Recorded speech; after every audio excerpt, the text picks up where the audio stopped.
Pare,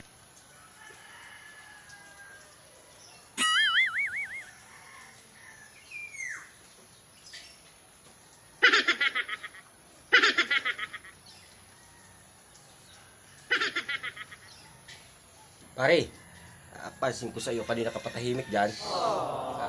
Parang hindi ka malaan na ugok ay. Ano bagang napaka-problema mo? Pare! Tahimik mo laang. Ano yung klase yan?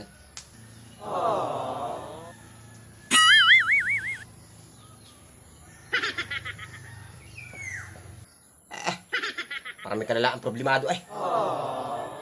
Alam ko na. Siguro nag-away ka mo nung katipan mo, ano?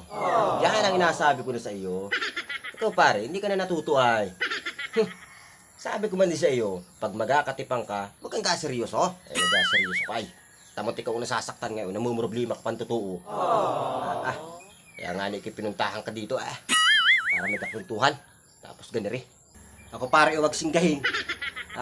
Hindi yan ang inaproblema ko. Hindi yan ang inaproblema ko. Huwag akong singgahin. Ako nag-aagalit na naman, pasensya na pare at ako nagataas ng buso sa iyo. Ano kay ganyan ay? Ano ba ka inaproblema mo? Nakakapag-isip pa hindi ka naugok ay. Ano yung problema mo yun? Ang inaproblema ko pare, yung utang mo sa akin, napakalaon na nun. Hindi ka malaan nag-abayad.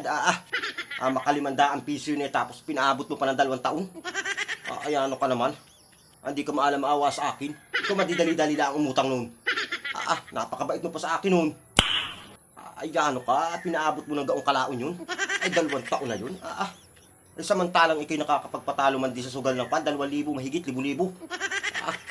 Ano ka naman? Hindi ka maalam-awa sa akin ay. Napakalaon na nung utang mong yun. Anong bait mo man di sa akin nung ito'y humiram? Tapos ngayon, hindi lang ako nag-akusang sumingil sa iyo. Ako nahihiya rin, kaibigan kita. Di ka nagabayad ng utang mo, 1,000 ang inapatalo mo sa mga sugal. Ano ka na?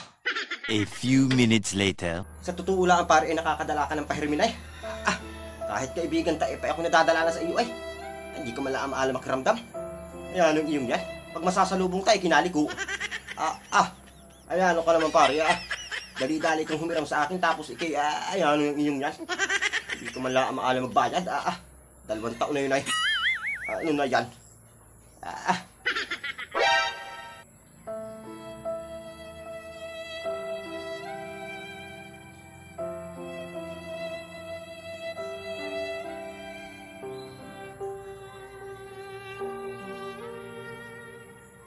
ha ha!